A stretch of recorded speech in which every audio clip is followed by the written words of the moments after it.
नमस्कार दोस्तों, स्वागत है आप सभी का टारगेट सिविल सर्विसेज में। चलिए फ्रेंड, आज हम लोग करते हैं जीएस का सेट नंबर 30। ठीक है, इससे पहले 29 सेट हम लोग कर चुके हैं, जिसकी लिंक आपको डिस्क्रिप्शन बॉक्स में मिल जाएगी। आप वहाँ से जाकर भी तैयारी कर सकते हैं, साथ में अलग से प्ले लिस्ट बना दी है, आप वहाँ से जाकर भी स्टडी कर सकते हैं। सो वेरी इंपॉर्टेंट है, आज की टॉपिक है साइंस से related Uttar Pradesh PCS examination 2020 के लिए। ओके, तो आइए वीडियो को स्टार्ट करते हैं। चलिए फ्रेंड, फर्स्ट क्वेश्चन है, निम्नलिखित में से किसमें उच्चतम ऊर्जा होती है? ठीक है, नीला प्रकाश, हरा प्रकाश, लाल प्रकाश, पीला प्रकाश। यहाँ पे उच्चतम ऊर्जा की बात हो रही है, तो ये ध्यान में रहे। ओके, चलिए सो यहाँ पे देखिए राइट ऑप्शन होगा ऑप्शन है, यानी नीला प्रकाश। ठीक है, तो आइए समझने की कोशिश करें इसको। किसी तरंग की ऊर्जा उसके तरंग दैर्घ्य के व्युत्क्रमानुपाती होती है। प्रकाश किरणों में नीला रंग का तरंग दैर्घ्य न्यूनतम तथा लाल रंग का तरंग दैर्घ्य अधिकतम होता है। इसलिए नीले रंग की ऊर्जा उच्चतम तथा लाल रंग की कम यानी निम्नतम होती है। ठीक है, ऐसा क्यों होता है? क्योंकि नीले रंग का तरंग दैर्घ्य न्यूनतम तथा लाल रंग का तरंग दैर्घ्य अधिकतम। ठीक है, तो दो बात क्लियर, यानी जो नीला रंग है उसका तरंग दैर्घ्य अधिक होगा और लाल रंग का तरंग दैर्घ्य कम होगा। ओके फ्रेंड, यहाँ पे क्वेश्चन क्लियर हुआ? ओके, कमेंट बॉक्स में जरूर बताना अगर क्वेश्चन क्लियर हुआ हो तो। चलिए सो नेक्स्ट क्वेश्चन देखते हैं। यहाँ पे निम्नलिखित कथनों पर विचार कीजिए। पहला है, मौसम्बी के पौधे का प्रवर्धन कलमबंद तकनीक द्वारा होता है। दूसरा, चमेली के पौधे का प्रवर्धन दाब तकनीक द्वारा होता है। उपरोक्त कथन में से कौन सा सही है? सोचिए 5 सेकंड फ्रेंड, आपके पास टाइम है। सो यहाँ पर राइट ऑप्शन होगा ऑप्शन सी, यानी पहला और दूसरा। ठीक है, ये दोनों। आइए इसको समझिए फ्रेंड।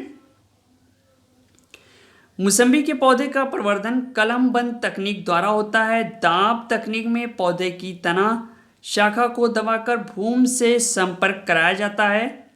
पुनः कुछ दिनों के उपरांत तना शाखा में जड़ें उग जाती हैं। इसे अलग करके नए पौधे के रूप में लगा लिया जाता है। ठीक है, तब यहाँ से क्वेश्चन क्लियर हुआ फ्रेंड, डाउट क्लियर? चलिए सो नेक्स्ट क्वेश्चन है, निम्नलिखित पर विचार कीजिए। पहला है कपूर, दूसरा कौसनी, तीसरा वनीला। ठीक है, अब क्वेश्चन है उपरोक्त में से कौन सा पादप उत्पाद है? ठीक है, चलिए फ्रेंड बताइए फटाफट इसका राइट ऑप्शन कौन सा होगा। सो यहाँ पर राइट ऑप्शन है ऑप्शन डी, यानी सभी। ठीक है, तो ये तीनों इससे राइट ऑप्शन होगा। आइए समझिए इसको फ्रेंड। तीनों पादप उत्पाद हैं, यानी कपूर एक प्रकार के पेड़ यानी जिसका नाम है कैम्फर लॉरेल है, ठीक है, की लकड़ी से बनाया जाता है। ये पेड़ एक सदाबहार वृक्ष है जो एशिया में पाया जाता है। ठीक है, कौसनी एक जंगली हर्बल पौधे से प्राप्त होता है जो यूरोप, उत्तरी अमेरिका एवं ऑस्ट्रेलिया में पाया जाता है। वनीला ऑर्चिड परिवार के पेड़ों से पाया जाता है। ठीक है, क्लियर क्वेश्चन यहाँ पे। कपूर जिसका नाम है कैम्फर लॉरेल, ठीक है, इसकी लकड़ी से पाया जाता है जो कि सदाबहार वृक्ष है। चलिए सो नेक्स्ट क्वेश्चन देखते हैं। कथन है, रेडियो तरंगें चुंबकीय क्षेत्रों में बंकित होती हैं, कारण रेडियो तरंगों की प्रकृति विद्युत चुंबकीय है। ठीक है, तो ये चार ऑप्शन आपके सामने है फ्रेंड, ध्यान दीजिएगा। चलिए साथ में आप नोटबुक लेकर बैठिए और नोट भी करते रहिए। ठीक है, वेरी इंपॉर्टेंट क्वेश्चन है। सो इसका राइट ऑप्शन होगा ऑप्शन डी। ठीक है, एक गलत है और आर सही है। आइए समझे इसको। रेडियो तरंगें चुंबकीय क्षेत्र में बंकित नहीं होती हैं। रेडियो तरंगों की प्रकृति विद्युत चुंबकीय प्रकृति की होती है, यानी ऐसी तरंगें जिनका संचरण के लिए माध्यम की आवश्यकता नहीं होती तथा वे तरंगें निर्वात में भी संचरित होती हैं। ठीक है, क्लियर यहाँ पे डाउट? चलिए सो नेक्स्ट क्वेश्चन देखते हैं। कथन है, मानव शरीर में यकृत वसा के पाचन में महत्वपूर्ण भूमिका निभाता है, कारण आर यकृत दो महत्वपूर्ण वसा पाचक एंजाइम उत्पन्न करता है। ठीक है, चलिए 5 सेकंड आपके पास टाइम है फ्रेंड, सोच लीजिए इसका राइट ऑप्शन कौन सा होगा। और हाँ, नोट जरूर करते चलिएगा, वेरी इंपॉर्टेंट क्वेश्चन है। सो यहाँ पे राइट ऑप्शन होगा ऑप्शन सी, यानी ए सही है और आर गलत। ओके, आइए देखें इसको। यकृत मानव शरीर की सबसे बड़ी ग्रंथि है। जो उदर गुहा में डायफ्राम के पीछे स्थित होता है, यों अमाशय के कुछ भाग को ढके रहता है। यकृत के द्वारा पित्त रस का स्रावण होता है जो पित्ताशय में जमा रहता है।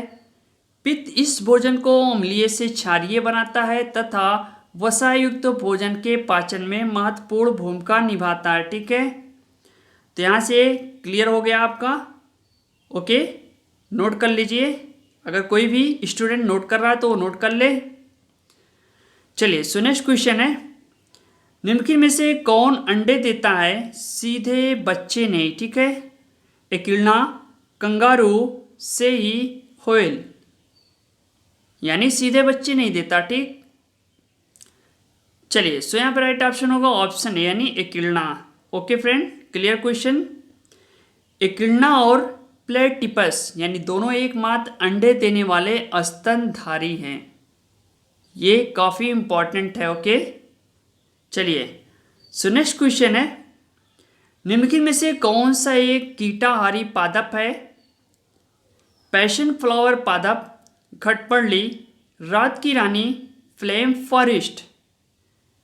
यहाँ पे कीटाहारी पादप की बात हो रही है। ठीक है, अगर किसी को मालूम होगा तो कंफ्यूज मत होइएगा, कुछ तो क्लिक हो रहा होगा कि कौन सा ऑप्शन सही होगा।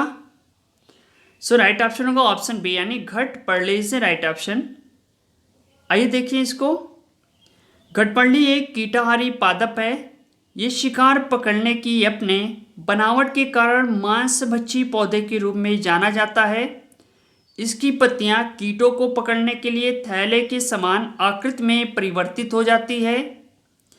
घटपर्ली अन्य खनिज या अम्लीय मृदा में उगते हैं जहां पर नाइट्रोजन की कमी होती है। नाइट्रोजन की कमी को पूरा करने के लिए ये कीटों को अपना आहार बनाते हैं। ठीक है, क्वेश्चन क्लियर। मांसभक्षी पौधा कहलाता है कौन सा? घटपर्ली। ठीक है, नाइट्रोजन की कमी हो जाए तो किससे पूरा करेगा?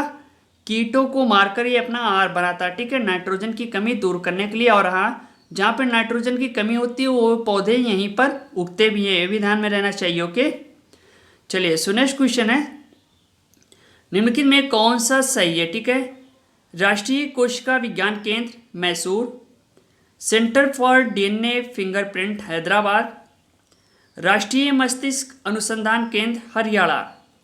चलिए, 4 ऑप्शन है, सोचिए समझिए और इसका राइट ऑप्शन दीजिए फ्रेंड, कौन सा सही होगा। अब देखिए यहाँ पे राइट ऑप्शन होगा ऑप्शन सी यानी भैया दूसरा और तीसरा सही है। आइए देखिए इसको। राष्ट्रीय विज्ञान कोशिका केंद्र Maharashtra, centre for DNA Hyderabad, राष्ट्रीय मस्तिष्क अनुसंधान हरियाणा। क्लियर। चलिए, सो नेक्स्ट क्वेश्चन है, निम्नलिखित पर विचार कीजिए। पहला है धान का खेत, दूसरा है आर्द्र भूमि, तीसरा है पालतू पशु, चौथा है कोयले का खनन। उपयुक्त में से कौन प्रमुख ग्रीन हाउस गैस यानी मीथेन के स्रोत हैं? ठीक है, यहाँ पे मीथेन के स्रोत के बारे में बात हो रही है।